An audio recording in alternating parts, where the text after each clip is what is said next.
আসসালামু আলাইকুম। Real village cooking চ্যানেলে সবাইকে ওয়েলকাম জানাচ্ছি। আজকে একটা নতুন পর্ব নিয়ে আপনাদের কাছে হাজির হলাম। খুব সহজে বাড়িতে থাকা মাত্র একটা উপকরণ দিয়ে সহজেই বানিয়ে নিতে পারবেন পাঁপড়। আজকে আমি পাঁপড় বানিয়ে দেখাবো। খুবই মুচমুচে, তেলে দেওয়ার সঙ্গে সঙ্গেই পাঁপড় ভাজা হয়ে যাবে আর ফুলে উঠবে। এখানে একটা আলু নিয়ে নিয়েছি বড় সাইজের, এইরকম ডুমো ডুমো করে কেটে নিয়েছি। ভালো করে ধুয়ে পরিষ্কার করে নিতে হবে। এবার একটা মিক্সিং জারের মধ্যে নিয়ে নিচ্ছি, দিয়ে ভালো করে পেস্ট বানিয়ে নেব। মিক্সিং জারের মধ্যে সব কটা দিয়ে দিচ্ছি, দিয়ে পেস্ট বানিয়ে নিচ্ছি।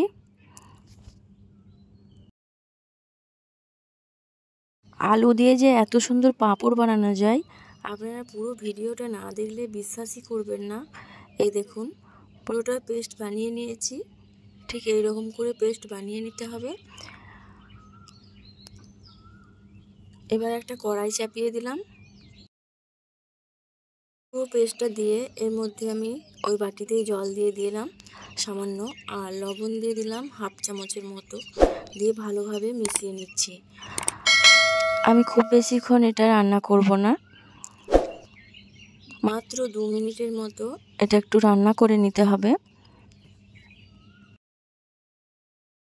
আলুগুলো খুব ভালোভাবে সেদ্ধ হয়ে গেছে, এই দেখুন।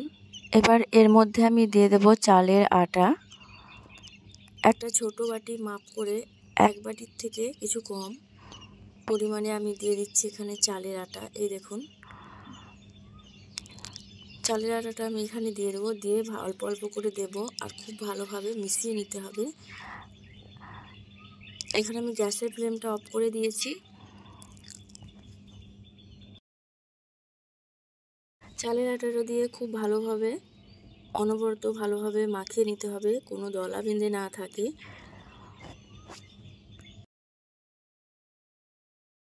যদি কোনো রকমভাবে দলা বেঁধে থাকে, আপনারা একটা ছাঁকনির সাহায্যে ছেঁকে নেবেন।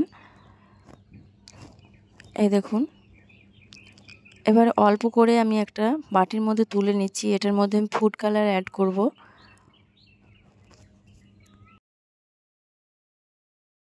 আমি 2 কালারের পাঁপড় বানাচ্ছি, আপনারা চাইলে 1 কালারেরই বানাতে পারেন।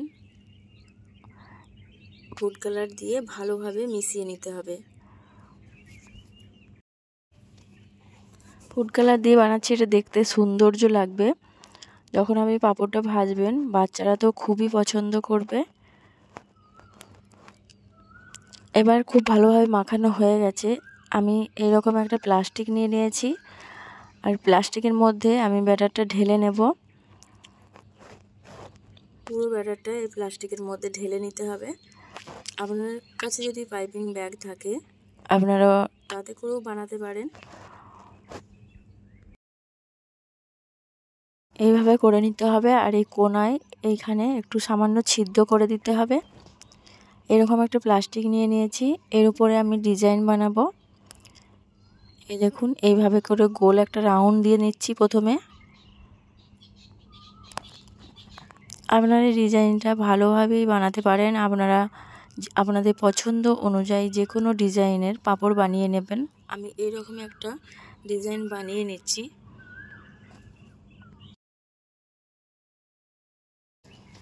একটা আলু দিয়ে যে এত সুন্দর পাঁপড় বানানো যায়, আপনারা বাড়িতে না ট্রাই করলে বিশ্বাসই করতে পারবেন না।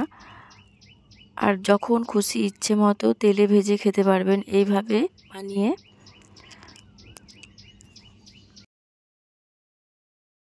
বাজার থেকে বেশি দাম দিয়ে না কিনে বাড়িতেই এইভাবে সহজেই বানিয়ে নিন এই আলুর পাঁপড়। আমার চ্যানেলে অনেক রকমের পাঁপড়ের রেসিপি আছে, আপনারা দেখতে পারেন। গরম গরম চায়ের সঙ্গে গরম গরম পাঁপড় বা বৃষ্টির দিনে খেতে তো খুবই ভালো লাগে। এভাবে করে পাতার শেপ দিয়ে নিচ্ছি। এই দেখুন, বানানো খুবই সহজ, একবার দেখলে সহজেই বানিয়ে নিতে পারবেন। এইভাবে পাঁপড় বানিয়ে আমি 1 বছরের মতো সংরক্ষণ রেখে যখন খুশি ইচ্ছে মতো বাড়িতে খাওয়া যায়। আপনারা আমি যেভাবে বানাচ্ছি স্টেপ বাই স্টেপ ফলো করে বাড়িতে বানাবেন, দেখবেন 1 বছরের মতো সংরক্ষণের করে রাখতে পারবেন। আর এইভাবে পাঁপড় বানানো তো খুবই সহজ। আমি আপনাদের সহজভাবে সহজ পদ্ধতিতে আপনাদের কাছে আজকে শেয়ার করলাম। এইভাবে করে পাতাগুলো যখন খুব বানানো হয়ে যাবে, এবার আমি ভেতরে রাউন্ড দিয়ে দেব এই রকম করে গোল করে। এই দেখুন, এইভাবে করে একটা বৃত্তাকার এঁকে নিতে হবে।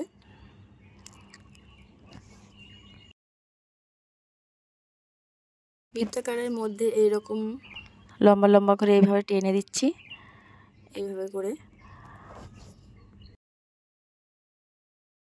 এবার এখানে কোণাতে এইভাবে টেনে নিতে হবে, এইভাবে করে ভালোভাবে করে নিতে হবে। এবার কোণাতে এইভাবে আমি ডিজাইন করে নিচ্ছি 4 কোণায়।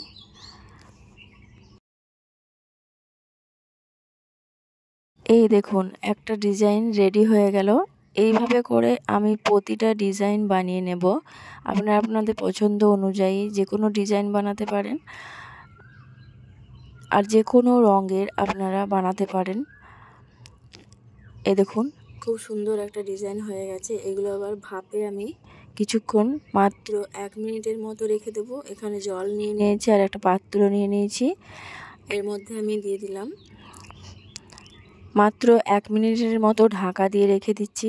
1 মিনিট পর এই দেখুন, এবার এটাকে আমি তুলে নেব।